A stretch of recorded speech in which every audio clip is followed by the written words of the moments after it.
Everybody, if we could all find a seat, we're going to get started.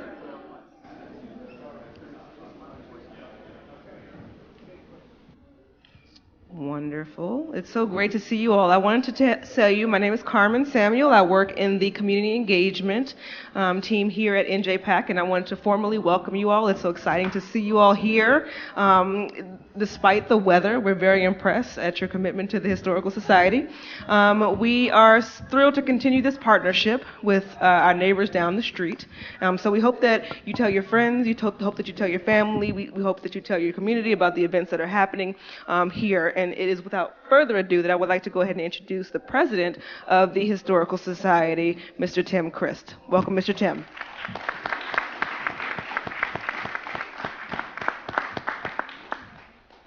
Thanks, Carmen. We're delighted that this partnership between the Newark History Society and NJPAC is continuing for this next installment in our series of programs related to Newark's 350th anniversary. As most of you know, the Newark History Society is an all-volunteer organization, so we're always pleased when we were able to pull off another program. We have actually pulled off 65 or 70 of them. And one of our proud achievements is sponsoring the Newark Archives Project. And Gail Malmgren's in the second to last row back there. We are doing what no other city in the country is doing, and that is seeking out, describing, and putting on a keyword searchable database descriptions of archival collections related to Newark, to the history of Newark. Gail and her colleagues are approaching the 3,000 mark in the number of descriptions about these collections related to Newark. We think that's going to spark a lot of additional research to help students do their papers, scholars do their research, and help to put Newark increasingly on the map again. Our next program will also be here on October 24th. Mark Krasovic from Rutgers will be moderating a panel that we're calling Creating Community in Modern Newark. We'll have representatives from the Portuguese community, the Puerto Rican community, and the Black community talking about those things that help to create a sense of place, a sense of community for those groups. Our programs will continue in the spring. If you're not on our mailing list, buttonhole me afterwards. I'll be glad to add you and send you our announcements. Catherine Longendijk caught me on the way in, and there are flyers on the table in the back for a program Thursday. Literature Speaks Newark in Print. Guy Sterling and others are going to be on a panel about Newark writers, Newark literature, as part of a Newark Literary Festival starting at the library, the Newark Public Library, Thursday evening at 6 o'clock. Grab one of those flyers. It should be a good evening. I am really pleased that we pulled off this program tonight. Newark's century was really 1820 to 1920. That's when this place just exploded with energy and economic activity as a destination for immigrants from all over the world. We're actually fortunate tonight that a descendant whose great-great-grandfather came from Germany and spent about 6 months here in 1881, and who kept a diary, Sybil Randall in the second row there, has arrived from Germany just a few days ago to do research. She says her grandmother transcribed his diary some years ago. She is annotating it. I think you have the Bozeman, Montana section done, but it's really important to get the Newark and New York section done. Her great-great-grandfather worked for a number of the leather factories in Newark in the 1880s.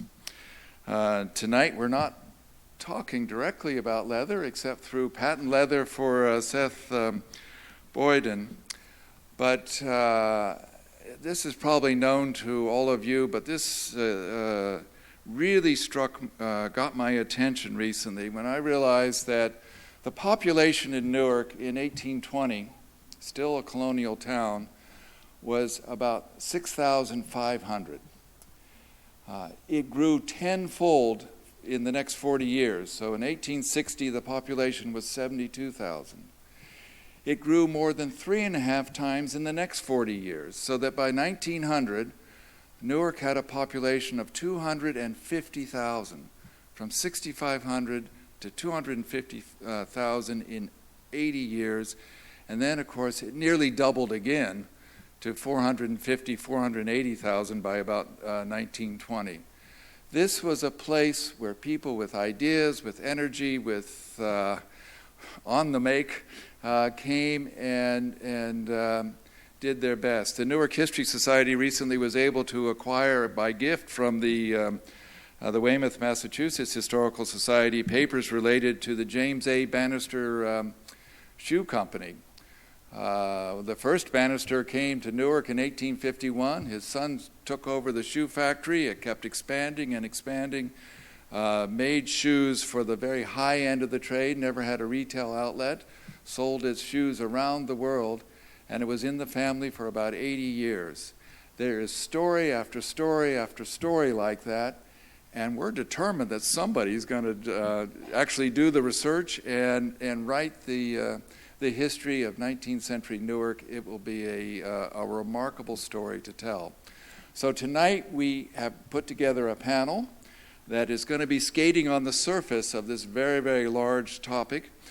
Once again, as he did in our program last June about the progressives in Newark, George Robb, a Newark resident, professor of history at William Paterson University, and thank goodness, a member of our executive committee at the Newark History Society, and historian of the 19th century in his own right, mostly of commercial banking interests, is here to moderate our program tonight and introduce our panelists. George?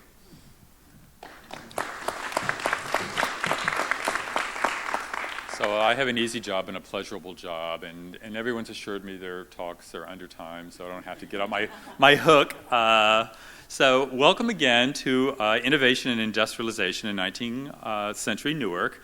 And as Tim said, 100 years ago, 150 years ago, Newark was one of America's leading industrial centers. You had factories and workshops were found all over the city and its suburbs. And if many of you would have gotten this flyer advertising tonight's program tonight with this really remarkable, I think this is a beautiful artistic image of Newark by night in 1910. But today, this would seem like an odd way to advertise your community with all of these smokestacks, right? I mean, I think today we would see this and think pollution, emphysema, black lung. But 100 years ago, they saw wealth and employment and opportunity and all of these belching smokestacks. So tonight we have three very distinguished speakers who are going to discuss different aspects of industrial Newark, and I'll introduce them in the order in which they will be speaking. First, Jim Mackin is going to talk about Seth Boyden. Following a successful career as a financial executive, Jim Mackin founded Weekday Walks, which conducts specialized tours, including of Newark, for college, community, and business groups. He is the past president of the Roebling Chapter of the Society for Industrial Archeology. Currently, he is involved in developing the historic Kodak Ironworks in New York's Taconic State Park. He has taught university classes, and he has lent his expertise to radio and television programs, as well as documentary films. Next, Tom McCabe is going to discuss the Clark Thread Company. Tom McCabe is the author of Miracle on High Street, The Rise, Fall, and Resurrection of St. Benedict's Prep School, which was published by Fordham University Press in 2010. Between 2007 and 2014, he was an adjunct professor in the history department at Rutgers Newark. McCabe received his PhD in American history from Rutgers in 2006, studying under Clement Alexander Price. Previously, he served as an administrative teacher and coach at St. Benedict's for more than 15 years. He's been a board member of the Newark History Society for many years, and he's made several presentations for us. And I'm sure many of you have seen him speak in the past. And lastly, we have Gordon Bond, who's going to talk about Hannibal Goodwin. Gordon Bond is an independent historian, author, and lecturer. He is the founder and publisher of Garden State Legacy, a free online quarterly magazine dedicated to New Jersey history. And if you're not familiar with it, I encourage all of you to look it up. It's a very valuable resource. He is the author of 4 books focusing on aspects of New Jersey history and has written numerous articles for Garden State Legacy. His other research interests include Thomas Mundy Patterson, the first African-American in the nation to vote under the 15th Amendment, and the 1926 Carteret race riot. He and his wife, Stephanie Hoagland, are researching New Jersey's folk grave marker tradition. So I'll turn it over to Jim right now.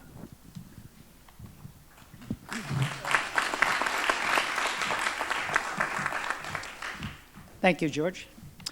So there's Seth Boyden. Thank you to the Newark Public Library for this photograph. In his day, he was described as having kindly blue eyes, thick hair, big ears, a lion-sized head, and a boy's face. But I think to understand Seth Boyden the same way we would understand Steve Jobs or Thomas Edison, we can look further than what they designed or what they invented or what they made. We need to understand that Steve Jobs, Thomas Edison, and Seth Boyden really changed their world. As we know, there are streets, buildings, schools, and many other things named after Seth Boyden.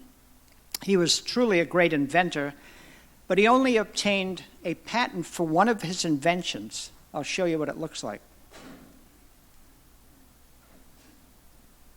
Just press. Oh. Yep. This is the only invention of all of his inventions that he obtained a patent for. It's a hat-forming machine.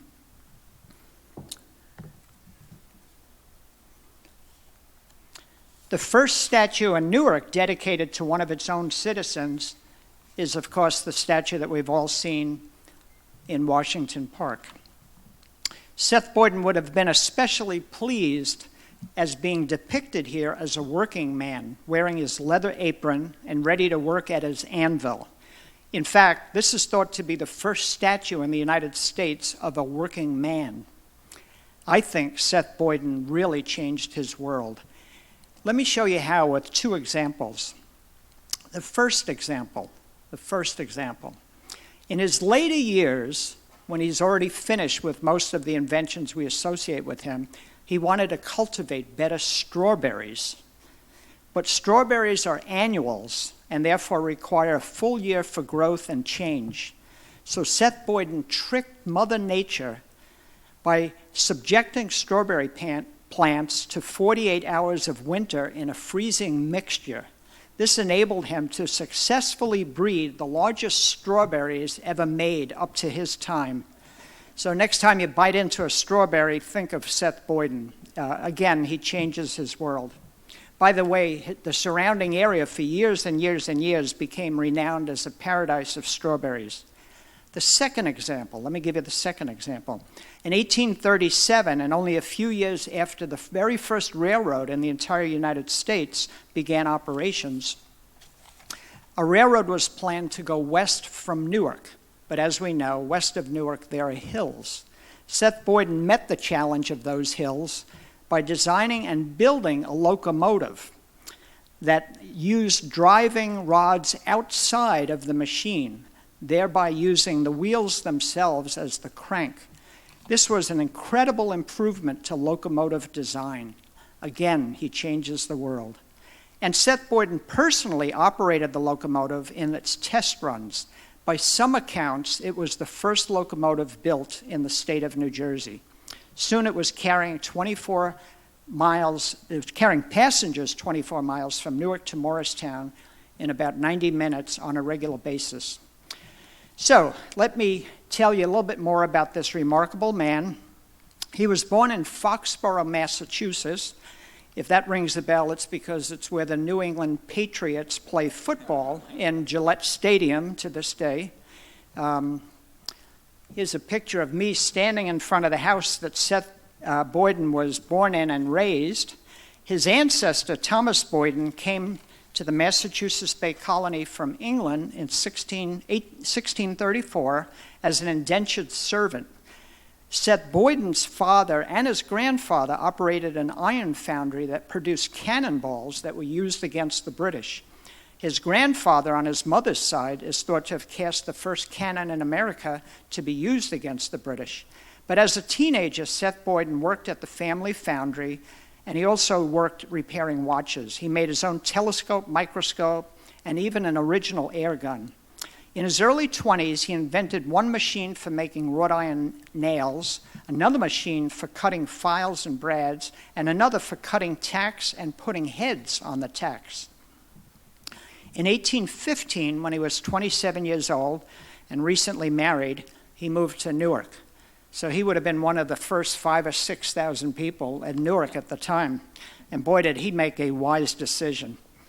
Here in Newark, he lived on Broad Street by Bridge Street. He opened a small harness shop, manufactured silver-plated articles, and he improved upon a machine that his father made for splitting leather and hides.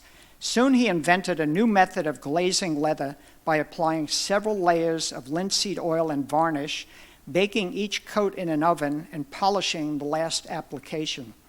This process made that distinctive glossy look that we now know so well.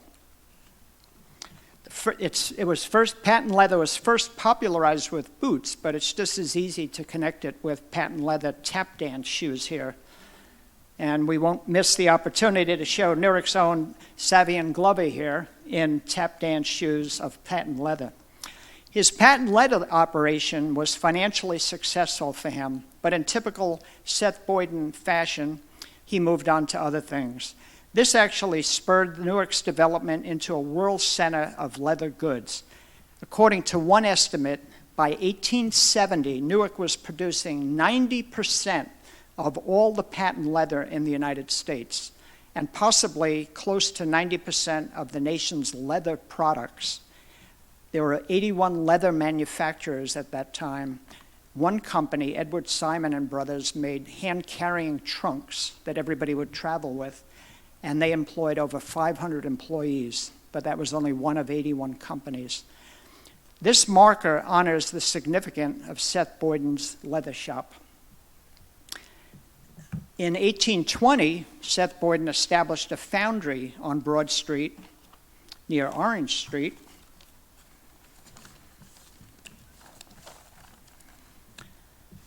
And we know where he lived nearby the foundry, thanks to Guy Sterling, whose book celebrates no less than 350 notable Newarkers, and actually shows a picture of his house.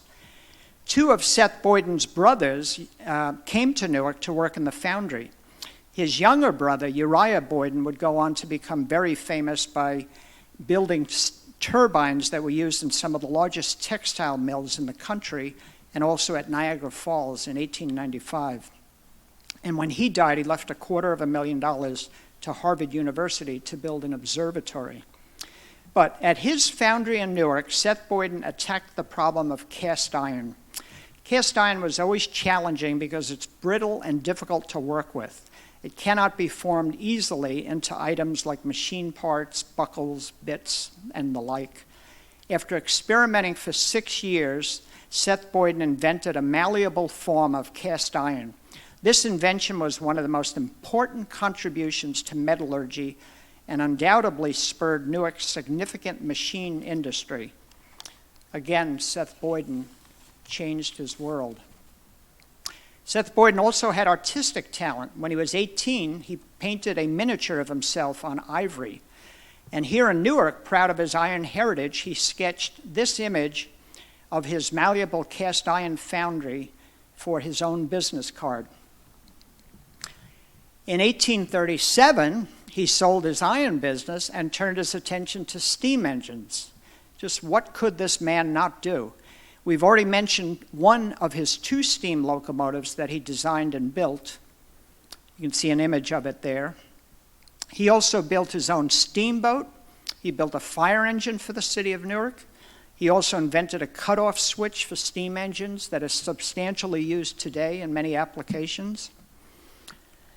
And if you look real closely at the plaque at the base of the statue in Washington Park, you'll see a list of just 10 of his inventions.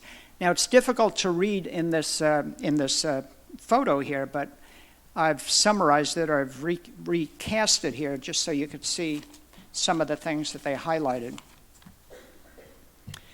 The plaque also indicates further down that Seth Boyden produced the first daguerreotype in this country.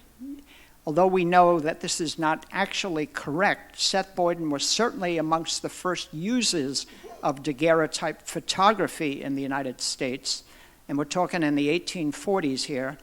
In the Newark Museum, you could see a one-of-a-kind daguerreotype camera that Seth Boyden built. He might have developed this interest from his connection to Samuel F.B. Morse, whom he aided in developing the telegraph. By the way, Newark became a producer of daguerreotype plates. The National Portrait Gallery in Washington actually has a daguerreotype portrait of Seth Boyden himself, taken in 1849.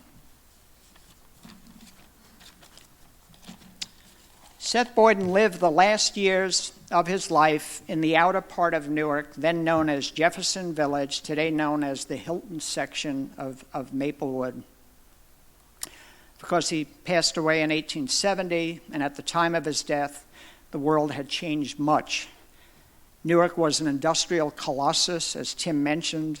In 1872, Newark hosted the first international industrial exposition in the United States, in effect like a World's Fair. In 1890, the statue of Seth Boyden was dedicated in Washington Park. He was actually dedicated years ahead of the statue of George Washington that would follow in 1912 and Christopher Columbus that would follow in 1927. Of course, Thomas Edison cited Seth Boyden as the second greatest inventor in American history after himself. So he's really in great company there. And of course, being in Newark, you're in great company of many great inventors like Weston and Hyatt and many others, but that's a subject for another day. Thomas Edison said, Seth Boyden was one of America's greatest inventors and one who had never received proper credit for his many great and practical inventions. They have been the basis of great industries which have spread over the entire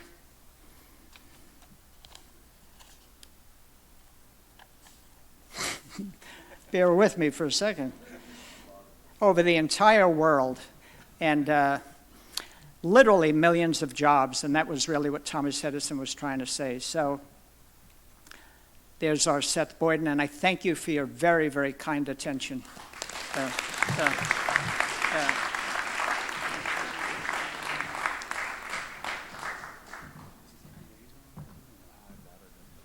No, okay. Good.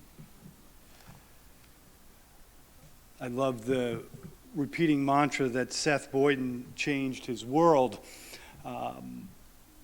Disclaimer first, McCabe, mostly Irish, but I do have some Scottish blood in me, and the Scots love to brag that they invented everything, from the telegraph to the television to Marcadam to penicillin, and then I'll talk about thread.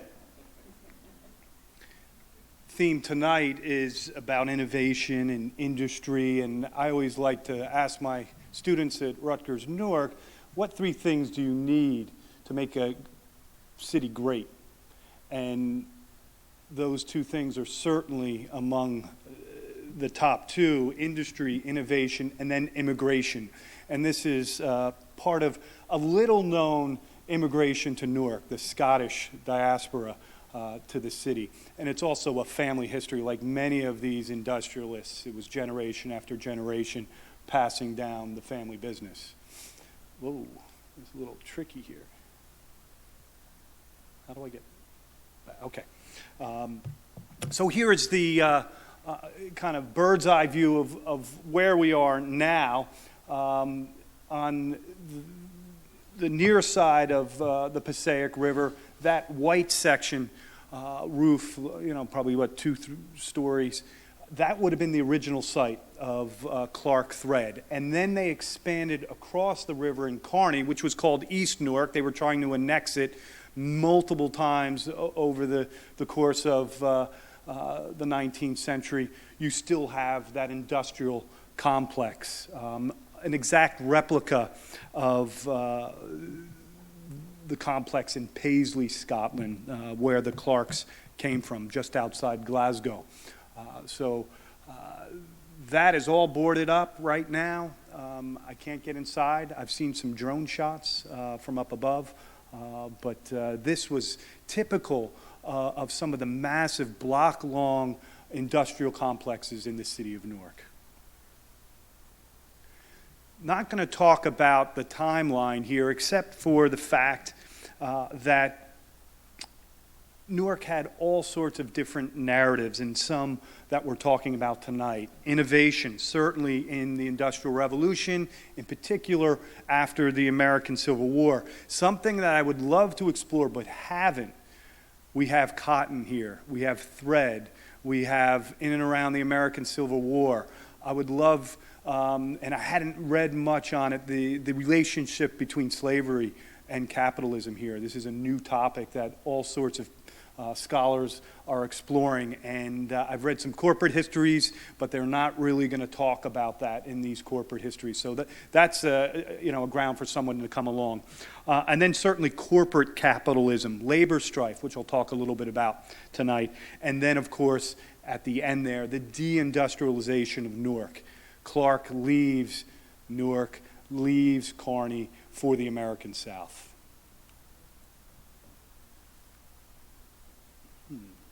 There we go.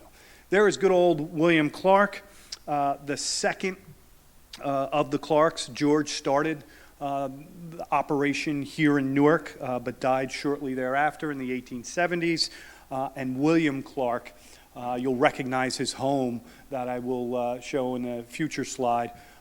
He became Newark's richest man, literally. Cotton spool by cotton spool by cotton spool. But in 1903, one of his relatives talks about the origins of Clark thread. And it has a good Napoleonic complex to it. And I'll read from this 1903 speech. My father inaugurated 100 years ago the use of cotton sewing thread. In 1803, Napoleon conquered North Germany and occupied Hamburg. France was then at war with Britain.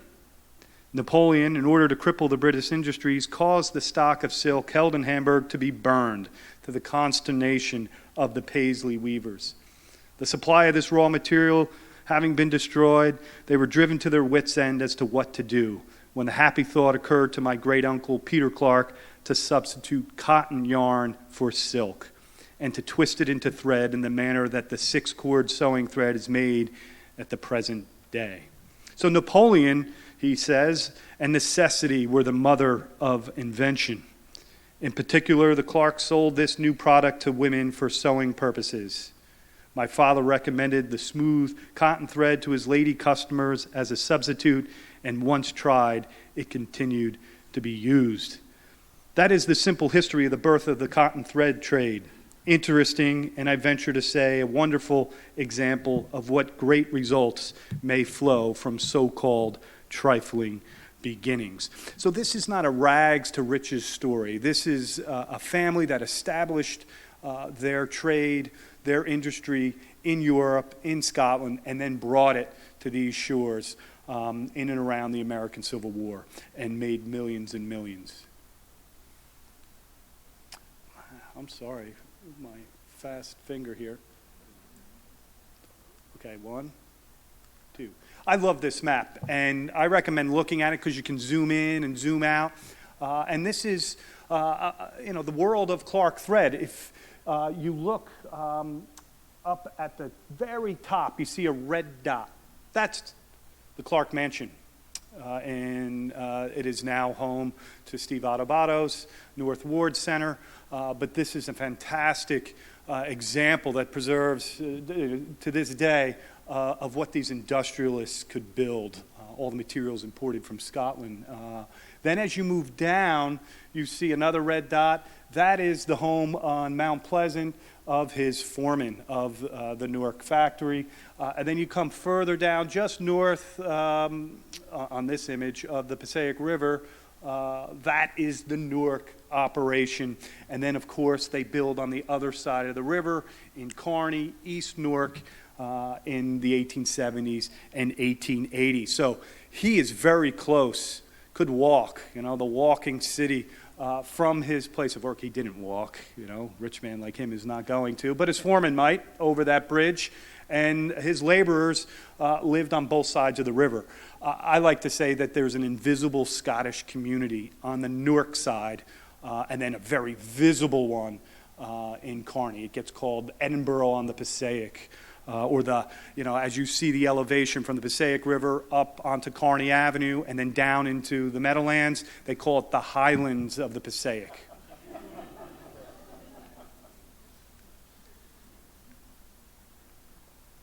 Come on.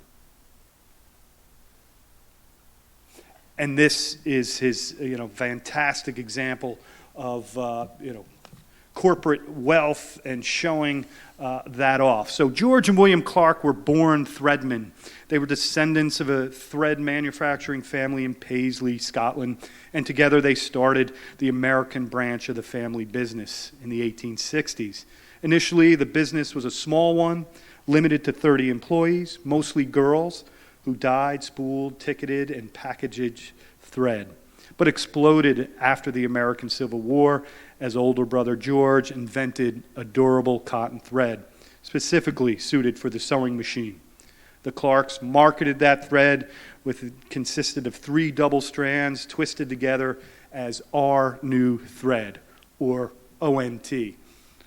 Rumor had it ONT stood for our Newark thread, but really our new thread that basically went all over the world. They built a gigantic mill modeled on the Paisley thread works along the Passaic River and then expanded across it, employing thousands of Scottish and American-born workers. The Clark Thread Company prized itself on efficiency and productivity.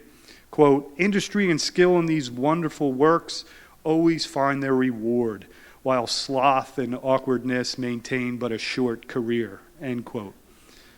The management provided for, quote, the comfort and happiness of its operatives, as well as for the mental and physical improvement of its workers, end quote. But these, as we'll see, didn't always lead to a compliant and peaceful workforce. But the Clarks loved to brag about how they treated their workers. And this is what I call my college slide. If I was lecturing to college students, I'd give them some information, like what's the big picture here? Why did so many Scots come here? It's like any other immigrant group, this combination of push and pull factors. Pushed out of Scotland, often because of economic reasons, sometimes because of religious persecution, but they came here for opportunity and freedoms. And in particular, they came here because they possessed specific knowledge of a thread work and how to operate the looms and the machines. And in particular, as I said, many young women came here and provided a portion of the family income. The innovation of the Clarks led to other Scottish industries, other British industries coming to Newark, and in particular Kearney. And you can see linen and linoleum became important additions. Again, the world that was created, you can see this mix of residential neighborhoods, industrial neighborhoods, and you worked and lived and recreated and worshipped all in this neighborhood, often made up of your countrymen and countrywomen. Another couple shots of the threadworks, this one in particular on both sides of the river, and like the previous presentation, advertising through the smokestacks. I always like to count, the smokestacks and the spires of the various places of worship. Corporate welfare, as I mentioned before, Clark Thread was one of the first companies to have a corporate lunchroom, and they subsidized the meals for their workers. A healthy worker was a more productive worker. They also provided for various societies, whether it was a reading society, a soccer team, which I've been looking at very closely on the left-hand side. It's the first American soccer dynasty. They win the first 3 championships in 1885, 86, and 87. And then not always peaceful relations with their workers. This image is from Leslie's Weekly, and if you were to look more closely, you can see the street scene at the bottom, a worker, mustache, sticking his head out, some women in kind of violent poses, and then obviously to the left, a picture of the thread mill itself. So let's go to the late 1800s and talk about Herbert Walmsley. He was the manager of the mill and just despised for his tyranny. 800 spinners walked out after he fired two well-liked foremen. They wanted the firm's founder, William Clark, to fire him, but he opted to back him instead. Later in the year, Democratic Party officials accused the company of, quote, attempting to coerce or intimidate their employees into voting the Republican ticket, end quote, because its tariff policy favored business.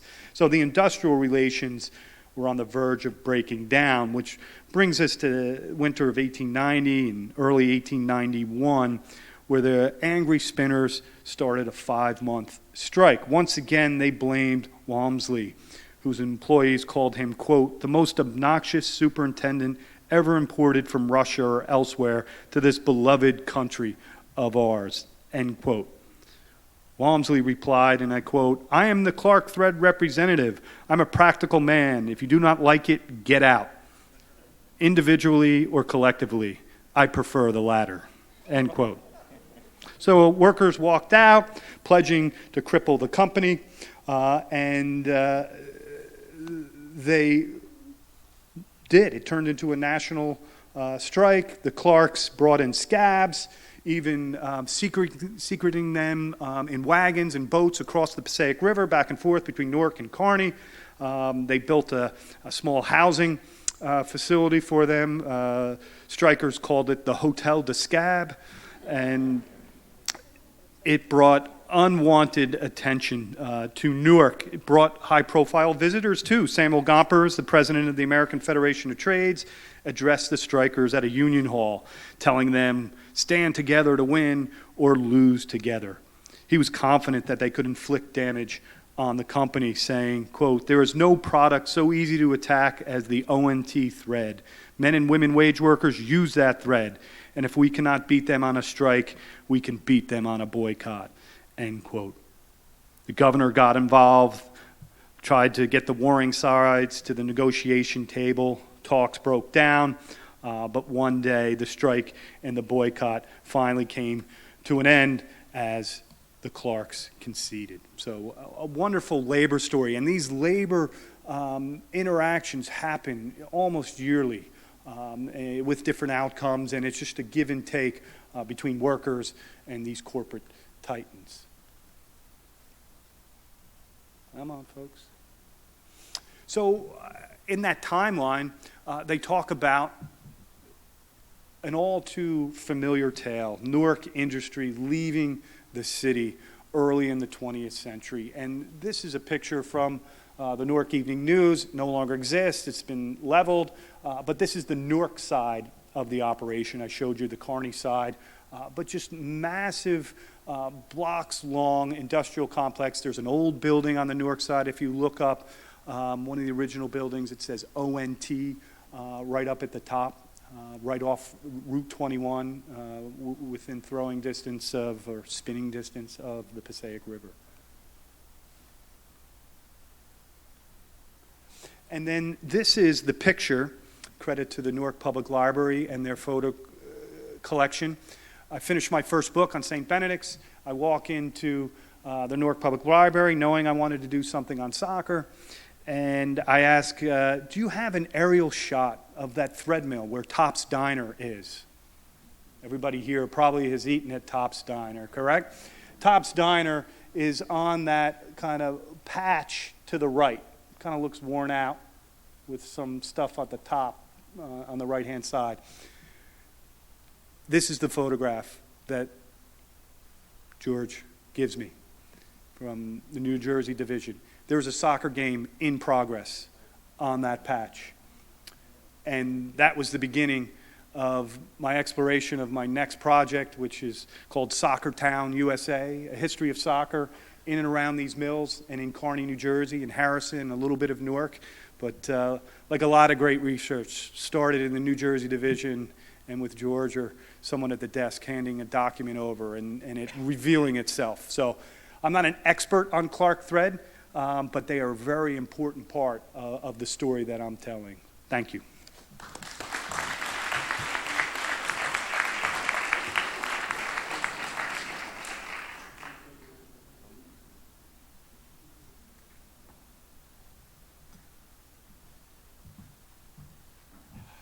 Well, good evening. I hope you guys are having as much fun as I am. This is interesting stuff here tonight. I've been learning things. I am really grateful to have been invited to participate in this event, not the least of which because, truth be known, I am somewhat of a newcomer when it comes to Newark history. Next month, in October, my wife and I will have been in the city of Newark for a mere 3 years. I can't... Thank you for your belated welcome. But I can say that I'm a very proud native of New Jersey. Can't say the same thing about my wife, but I love her anyway. No one's perfect.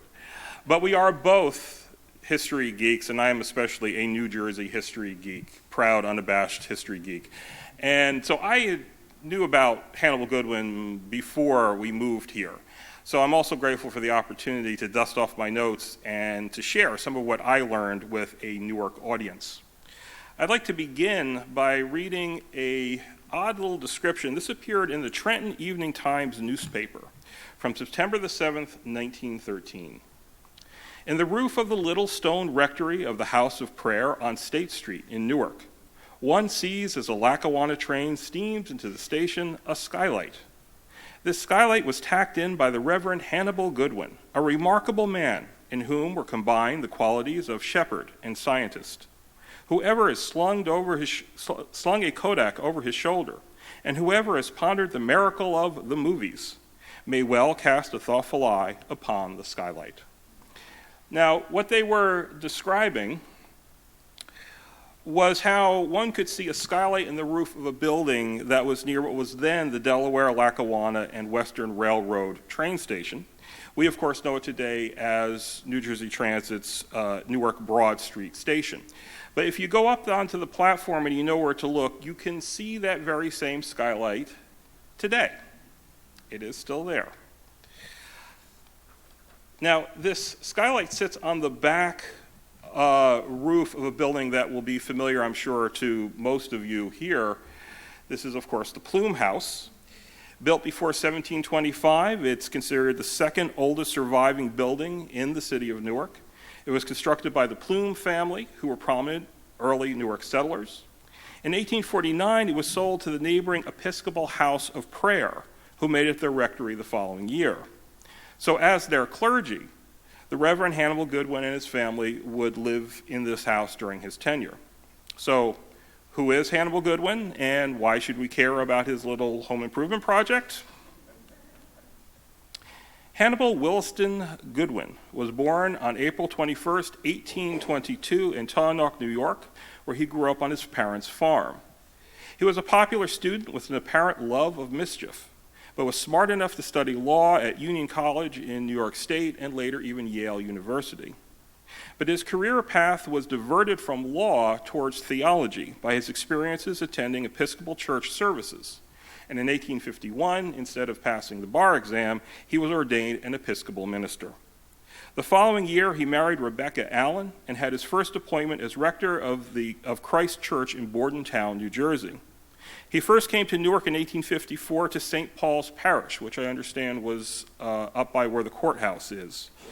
Between 1859 and 1864, Goodwin was clear across the country in San Francisco, California, where he served at Grace Cathedral.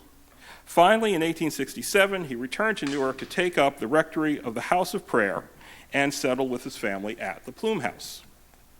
Now, as much as he would, whoops, we're already there, okay.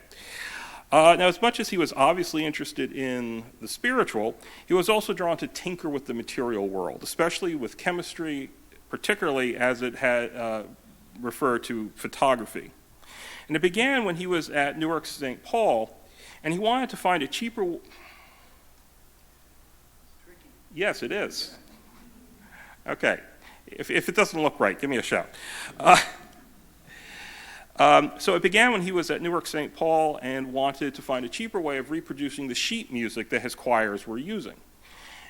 Among his early experiments was photographing individual musical notes that could be composited to form a negative from which printing plates could be etched, and this was one of the first patents that he received for this process. Now, looking a little bit more intimate in his life, evidently he and Rebecca were unable to have children of their own, and they would go on to adopt a son and a daughter. But Goodwin seems to have had a genuine affection for children, and he greatly enjoyed the time he spent teaching them at his Sunday school. He made use of glass slides that illustrated Bible stories that he would project using a magic lantern. Always the tinkerer and a very creative person, he wanted to make slides of his own. So he would take photographs of illustrations in books on glass photographic plates that could be turned into these slides. But the problem with glass, of course, is how fragile it is. And the little fingers of the children who sometimes helped him would sometimes break them. He would drop them and break them. But in such minor catastrophes, Goodwin saw an opportunity. What if he used something called celluloid to make his slides instead of glass? Now, wow. Yes. Oh, I got you. All right.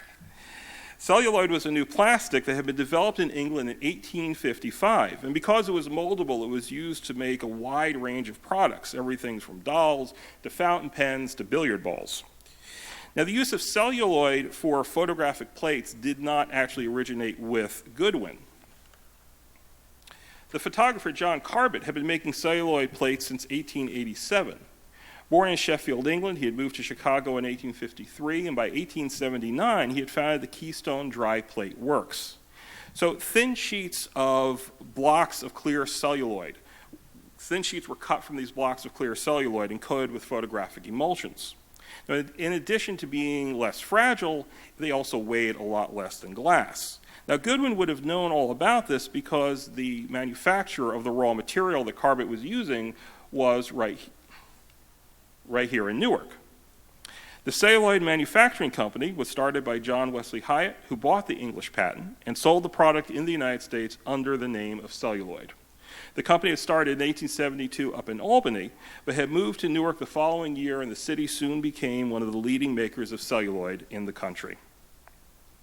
But whether they were made from celluloid or glass, the use of individual photographic plates was making the process of photography a bit cumbersome.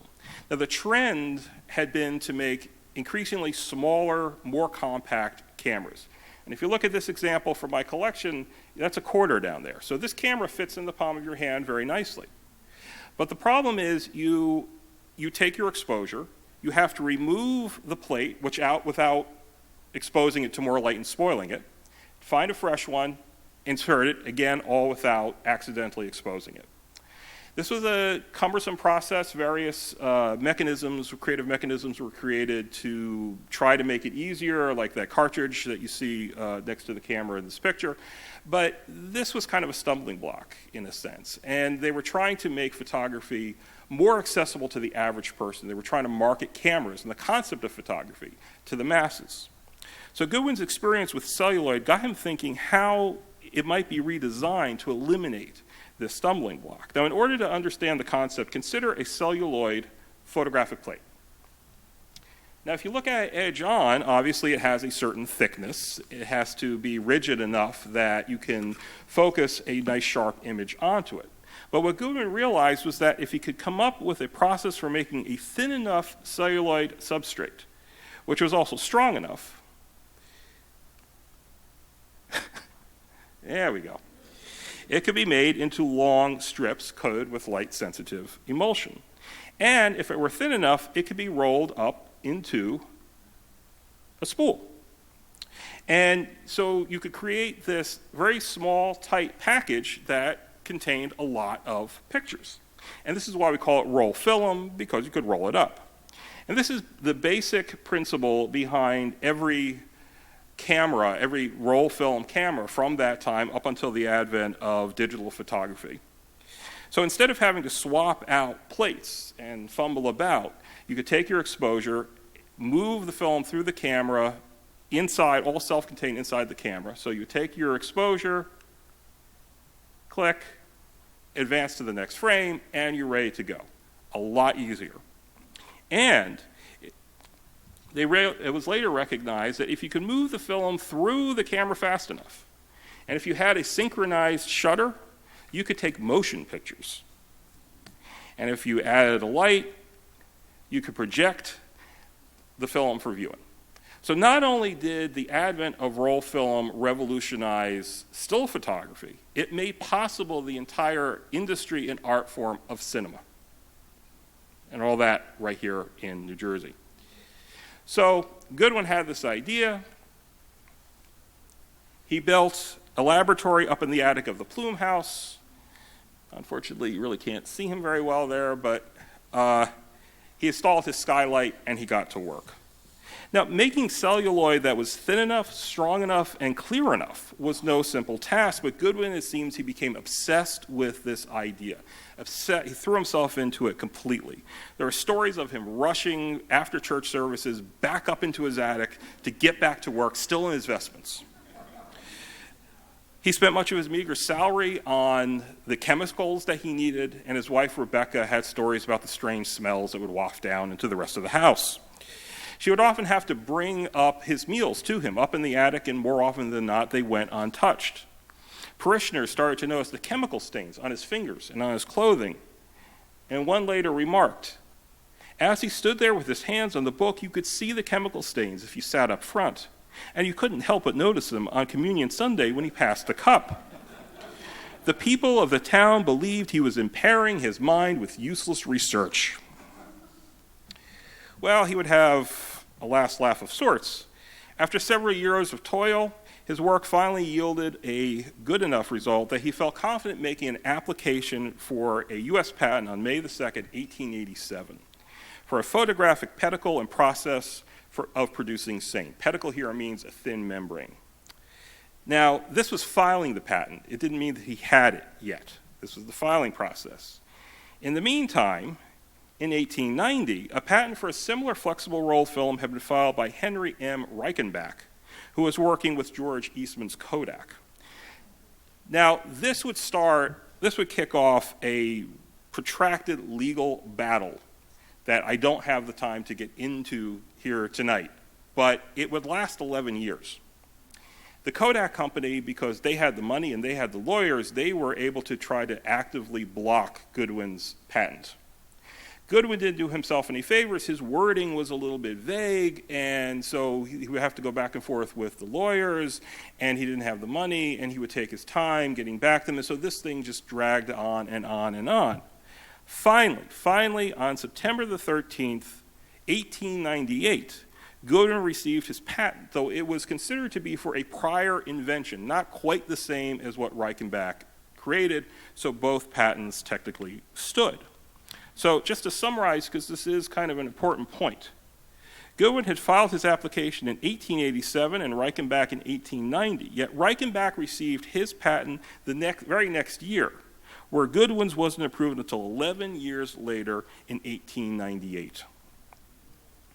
Nevertheless, he had his patent in hand, and at age 76, he decided he was going to retire from the clergy and devote himself to the manufacture and promotion of his invention. And on June 16, 1898, along with 5 other men, he formed the Goodwin Film and Camera Company, intending on manufacturing his film. And they were working with the Scoville and Adams Camera Company up in Binghamton, New York. So about a month before Goodwin received his patent, he made a little trip up to Rochester, New York. Rochester, as some of you may know, is, I think it still is, the home of Kodak and George Eastman. And so he goes up there and he's asking around. He wants to get some information about what Kodak is doing. And what he finds is that in 1 week, the Kodak company is producing 60,000 spools of film. Up to that point, they had produced roughly 1.5 million spools of film. So Goodwin is thinking, well, that's great. George Eastman is getting really rich off of my idea. And when he saw the amount that was being produced, and he did the math, and he realized just how much money this idea was generating, I'd like to think he had what was the late 19th century version of a ka-ching moment. He wrote to his lawyer, Charles Pell, here in Newark on August 18th, "I think I'm quite right in saying that we have a veritable Klondike." So on October 3rd, Pell dutifully sent off a letter to Kodak claiming, "You are infringing on patent number 610861 for improvements in photographic pellicles and process for producing same, and we request that you discontinue such infringement." Well, this kicked off, needless to say, a whole new round of bitter litigation. This letter was sent in 1898. This whole mess would not be resolved until 1914. Now, in 1900, the Goodwin patent had been sold to the Anthony and Scoville Camera and Film Company. This was the successor to Scoville and Adams that Goodwin had been working with. Later, it would be known as Ansco. Some of you may remember Agfa Ansco. But whenever they sold their film, they made sure to note that it was the original roll film. Now, this Ansco Goodwin Company, they had the lawyers and the money and the means of finally bringing a lawsuit against Kodak. And in 1902, they did just that. They sued them for patent infringement. Well, again, this is the suit was enjoined in 1902. It would not be until 1914 that would finally be resolved. Again, I don't have enough time to go through all of it. But there is a wonderful David and Goliath element to the story. Finally, on March the 11th, 1914, a Judge Hazel of the U.S. Circuit Court of Appeals ruled in favor of Goodwin's patent and ordered that Kodak was to pay out $5 million. Now, that's $5 million in 1914. Today, that'd be around $15, $16 million. But, alas, this victory would be rather bittersweet because Hannibal Goodwin himself did not live to see it. In the summer of 1900, now the verdict was in 1914, in the summer of 1900, he was alighting from a streetcar near his home when a teetering piece of flagstone caused him to fall. Now, Goodwin was a big guy. He was over 6 feet tall, weighed 240-some pounds, and the fall broke a bone in his left leg. He seems to have never fully recovered. And on December 31st, 1900, he died of pneumonia at the age of 78. Now, he died in this house. This is on Montclair Avenue here in Newark. This is where he and Rebecca moved after he retired. Now, as you can see, the house is still there. Thanks to Google Earth, I figured that out. Heavily modified since, but it is still there. And this is where the reporters came to interview the widow Goodwin about this verdict, this victory at long last in 1914. Now, Rebecca Goodwin, she was the one who sold the patent to Ansco in return for a large share of stocks in the company. So she was due a cut of the award based upon the amount of stocks that she had. I read estimates that it was around $1 million. At this point, Rebecca Goodwin was 82 years old. She didn't care about the money. That wasn't really what was important to her. She just missed her husband. Moreover, she wished that he had lived to see this final victory. But she was very happy that at the very least, her husband's name and his hard work was finally being recognized for what he had accomplished. Rebecca Goodwin died just 6 months later, on September 22nd, after breaking a hip from a fall. Happy story, huh? In the 1920s, Ansco manufactured a line of Goodwin box and folding cameras in honor of Goodwin. And these are from my personal collection. I collect try to collect anyway, Goodwin-related materials. So if anybody has anything you want to sell, let me know. Now, obviously, the attic where he... Come on. Can you just hit the space bar or something? Thank you. Now, obviously, the attic where he toiled, well, that's still there, as is his skylight. That was just a fanciful recreation that I created for this presentation. This is what it looks like today. And I was fortunate enough to get up there and to see it thanks to Charlotte Chappell and the Friends of the Plume House. Charlotte, she's here tonight, fortunately. So if you happen to be up, you find yourself on the platform of the train station on Broad Street, please take a moment, see if you can find Goodwin's skylight, and give a thought to the truly transformative history that took place under it. But also give a thought to that shepherd and scientist who had resigned himself. I felt sure that though the gods grind their mills almost hopelessly slow, that they generally at last grind out a grist. And from long experience I was confident that all things come to them that wait. Thank you.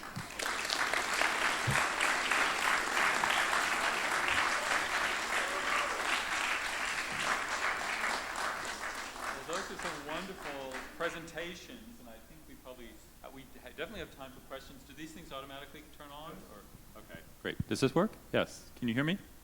All right. So go ahead.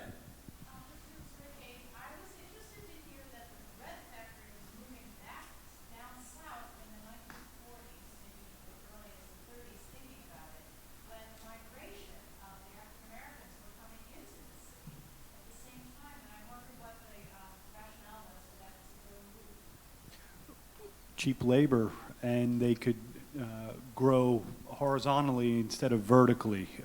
It was very much a labor decision. Unions weren't organized in the American South like they were organized in the Rust Belt. So a number of those factors, but it's one of history's, sad bait and switches, right? Just as the Great Migration was winding down, from the American South, to the Rust Belt and out west. Some of these industries were headed back to the New South. Yeah. Go ahead.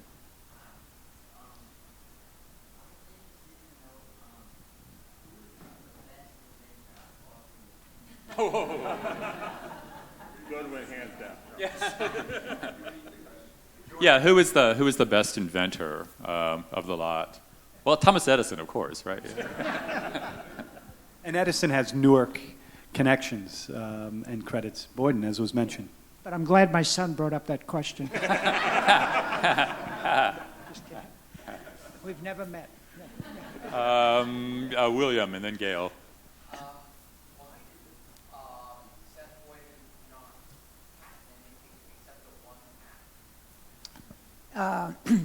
patent? Did everyone hear that? The question was, why? I'm glad you mentioned that, George. Question was, why did Seth Boyden not patent anything except for that one patent for the hat forming machine? And before I answer you, let me tell you that there are some famous things that have not been patented, like the internet, for example, has not been patented. Ballpoint pens, the Salk vaccine. There are other good examples as well. But in his case, he really he got on to the next thing. When he mastered something like patent leather, he then had to get out of that. He sold it, and then started doing iron work again. And then when he made malleable iron, and it took him 6 years to do that, he had to move on to steam engines. He just had this drive in him, and he was financially successful, but I think it was circumstantial. I don't think he was chasing money. He just had a natural curiosity. Also on the base of the statue, if you read it carefully, you'll see that he's listed as an artist, a philosopher. I mean, he probably has dimensions about him that we haven't fully explored yet. So I think he just moved on to the next thing. Gail?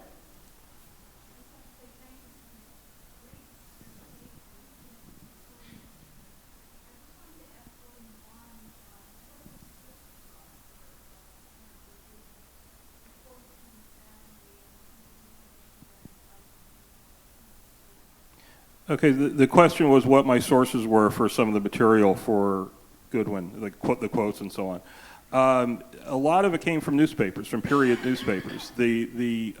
Actually, all the quotes came from period newspapers. There is a collection of the letters, the correspondence between Goodwin and Pell in the New Jersey Historical Society. There is another cache of correspondence up in Rochester, New York at the Eastman House, the Kodak archives. I have not been able to get up there to go through it, but I understand that it's a pretty extensive collection, and at some point I definitely want to do that. There's a lot of misinformation I found out there, as you can imagine, on the internet. Surprise, surprise. That things that don't jive in terms of the dates and so on. So you have to be very careful what you pick and choose. There was yeah, sir? Yes. So the Plume House is the second oldest surviving residence. Saddam House? Is that Symington House. Sydenham. Sydenham. I can never pronounce that. Sydenham House. Sydenham. Sydenham. The Sydenham House. It's in By the park. Branchbrook Park. Yeah. The north end And of it's in Branchbrook private Park. hands right now and restored. Yeah. Let's see, yes. And then there, and then we'll go over here. Go ahead.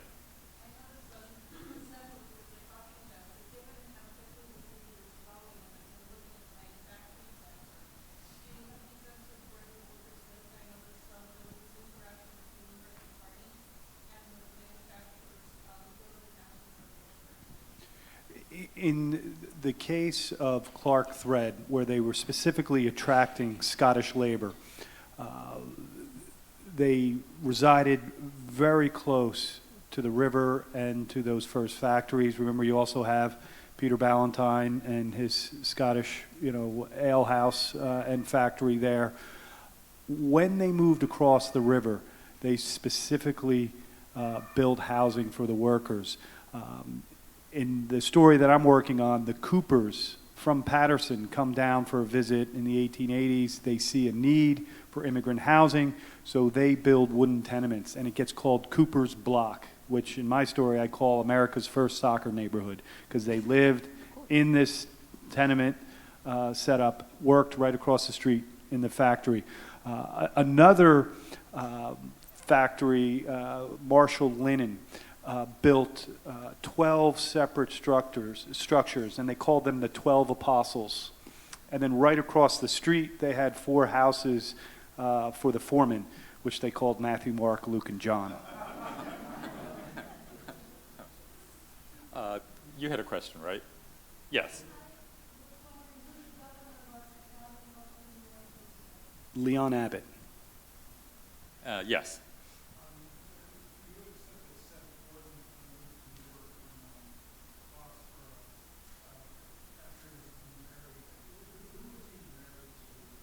Abigail Sherman.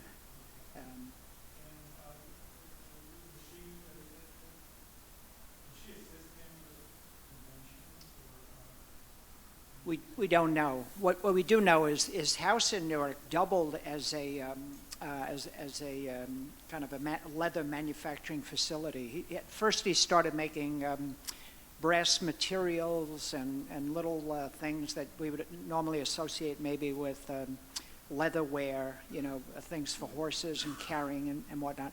And that was done first in his house, and then he set up a separate leather facility. And then when he sold the leather operation and got involved in the iron foundry, of course that was a separate operation, but it was nearby. So, but we really don't know how she was involved. Yeah, he had, I think 4. But we'd have to carefully check the censuses, because in those days many children didn't survive childhood. But yeah, he had children.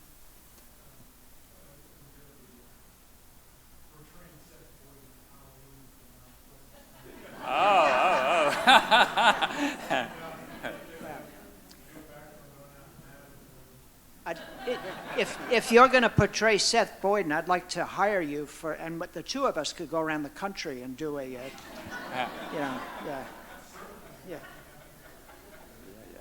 Okay, let's monetize this. Yes, ma'am. You mentioned,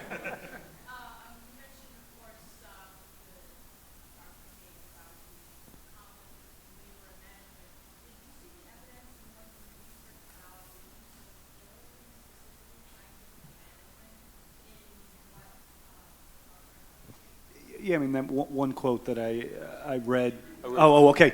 The question is about labor and the use of Taylorism, almost like the stopwatch, on the piecework, right? They were paid by the piece, at various stages, at Clark, and I have the number right there, but I want to say they got up to about $3 a week to $10 a week in a span of time, and based on the piecework. So yes, also described in particular, mill number 2 and 3 and 4 on the Kearney side were marvels of its day.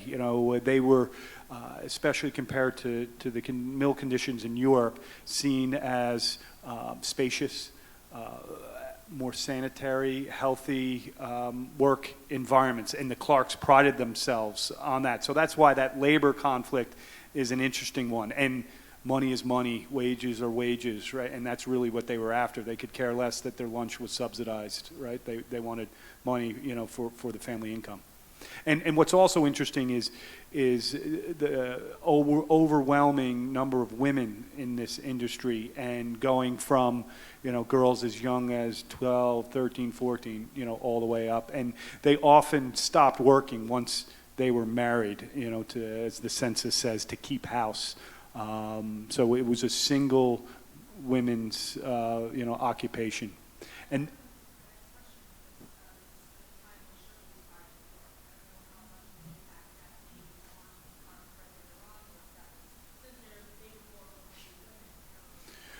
fire was certainly an occupational hazard, both on the Newark side and the Kearney side. For my soccer story, the first organizational meeting of a U.S. soccer organization is 1884 in the firehouse of Clark Thread. Upstairs, they had a library. So fire was certainly the case, and Guy Sterling here, and fire that precedes Triangle Waste in 1910. The Newark fire there's been a topic here at the Newark History Society before, so definitely have a chat with Guy afterwards. Yep. Aria?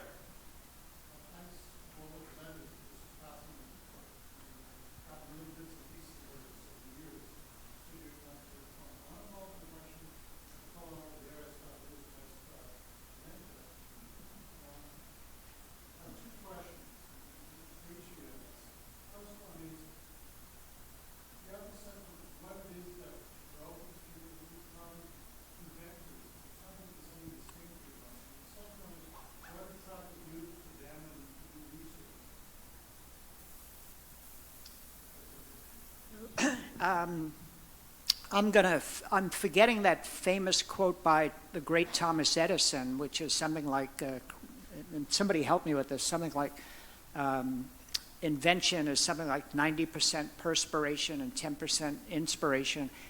And I could speak to what limited research I did on Seth Boyden. He just worked at things. It was a real hands-on approach to things, getting your hands dirty. And that's why the statue of him in Washington Park is so appropriate. That's what he did. He would consider himself a working man first.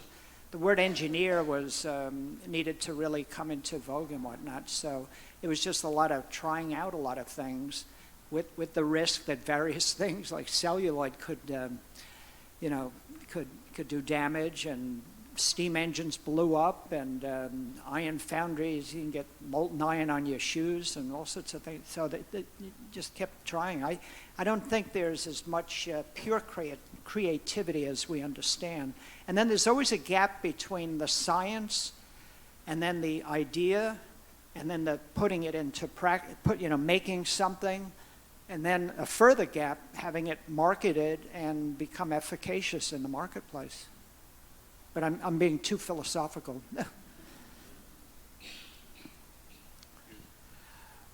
There is something compelling about Goodwin, because I feel that he he seems to have been truly obsessed in every sense of the psychological sense of the word with this quest to create this thing, this product. I get a feeling, and this is something that I need to research more, but the sense that one gets is that he neglected other things. And that includes perhaps his flock, I don't know, but also his family. The hours that he spent up in that attic of the Plume House were hours that he wasn't spending with his kids or his wife or his friends. And that's an aspect of the story that I find kind of interesting, because I don't know specifically what drove him to be that obsessed with this idea, but he was. And the fact that he died before he could benefit from it, the fact that his wife was too old to benefit from it, there is that pathos to it. And there's also I refer to a David and Goliath kind of a sense.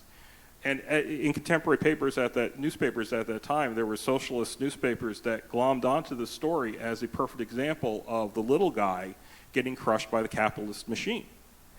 So there's that whole aspect to the story as well.